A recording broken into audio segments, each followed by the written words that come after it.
Hello and welcome to Inked Feather. If you like the content on the channel, please don't forget to subscribe, like the videos, comment, ring the bell, and if you're interested in the Neverending Tales as a book, you can purchase it as a hardcover or as a paperback with the links in the description.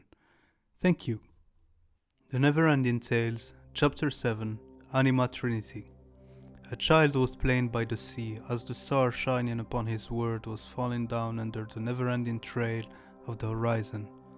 The child had grown fond of the ocean, and each night, without failure, he always went by the shore to see it swallow the big circles of light his people called a sigh. He got tired and sat admiring the last moments of that event that always happened as long as he could remember. Every time, a sigh died and died again before his eyes. But each time the child hoped that Asai would survive, that the light would stay and that the night will never come.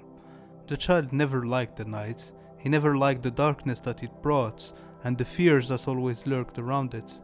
He felt sadness again, as he knew that once Asai gone, his fears would come back to haunt him. The child was diving more and more in this state of unease and uncertainty, but something came along and snapped him out of his dark thoughts. A familiar voice coming from behind. "Adric, still wandering off, boy? What have I told you about spending too much time here alone? That I shouldn't gaze too much into Asai when it's dying?" The boy started responding while turning toward the voice. "I know that, father, but I still don't understand. Why do Asai need to die every day?" Adric's father seemed annoyed by the question, but after noticing the persistent look of confusion on his son's face, he smiled and came to sit next to him, looking at the fall of Asai for a moment in complete silence. Adric followed the lead of his father and sat as well, wondering what answer he could give him, if there was even an answer to start with. "You know, son, I have been scared by the death of Asai as much as you are now." "You were scared, father? How can it be? You are never scared of anything." The father started laughing a bit, but Adric just got more confused by the reaction. "Many things used to scare me, Adric, and many still do, but fear is a part of us we need to accept." The father saw that Adric was still confused. He sighed before explaining further. "There is a reason why Asai has to die each day. I am gonna tell you the story of our world, the story of the three holy Animas. They're the ones who kill Asai every time?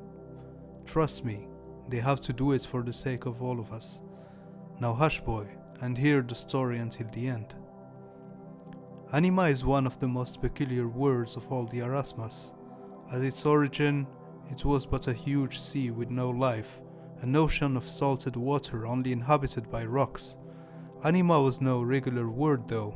Even while lacking life, Anima was the holder of a great energy, the energy of the souls that were to fill it. Everything changed in the world with the migration of Asai.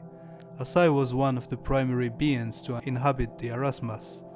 He was as strong as the strongest stars, but he always needed to feed on the energy of words to keep shining.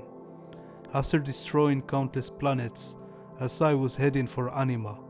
He flew all the way in the void of space to the ocean world, sensing the enormous energy it had stored in its depth, the energy of those to come. As he arrived near Anima, Asai started feeding on the essence of the planet.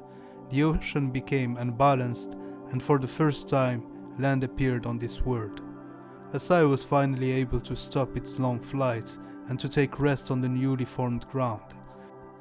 The world felt the disturbance caused by the titanic creature and sensed that its endless surface of water might disappear once and for all if the creature continued feeding and burning. Something incredible happened then. The world gave birth to the Animas to stop the intrusion of Asai. The Animas appeared first as three little turtles that were no match for the giant, Asai, and his burning light, but the world entrusted them with its energy, making them growing bigger and bigger, up to the point where they were as big as continents. The Animas then moved through the never-ending ocean. Reaching Asai, they encircled him. The Animas understood that Asai was feeding on the essence of the world and that they were to die, and their word with them if they did nothing to stop him. They came up with the perfect solution. They figured out that even divided into three, the word's energy was too volatile to be protected against absorption, so it needed to be further divided.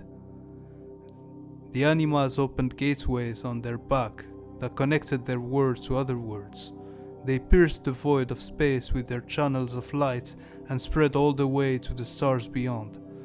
They knew that by doing so, life would come to their planets, and they were right. On the other sides, life forms with different degrees of intelligence and consciousness got curious about those strange pillars of light that appeared from the sky. Many crossed them and found themselves on the back of the animas. Many were confused and even failed to notice the nature of the place they stepped in.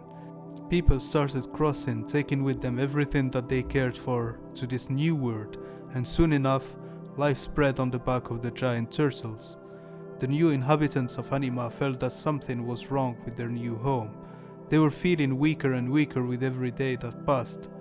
They couldn't sleep with the burning light of Asai that came with days that never end and nights that never come. Some of them were able to feel that the ground under their feet was alive and succeeded in communicating with the animas. The people worshipped them as gods and named them Baos, Samahos and Rahos. They then prayed to them for the end of the everlasting day.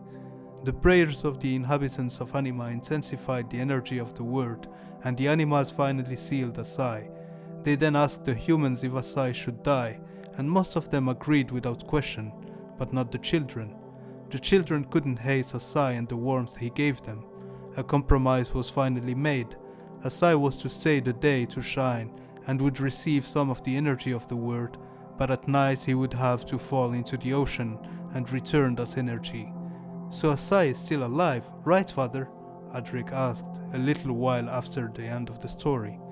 Asai never really dies, but he pays for his past actions every night. As the father was saying those words, Asai's light faded away on the horizon, leaving the field for the distant stars to illuminate the darkness. Thank you for staying until the end. Please don't forget to subscribe to the channel, like the video, ring the bell, comment and share. If you're interested in the Neverending Tale as a book, it's also available as a hardcover or as a paperback with the links in the description. See you next time on Inked Feather.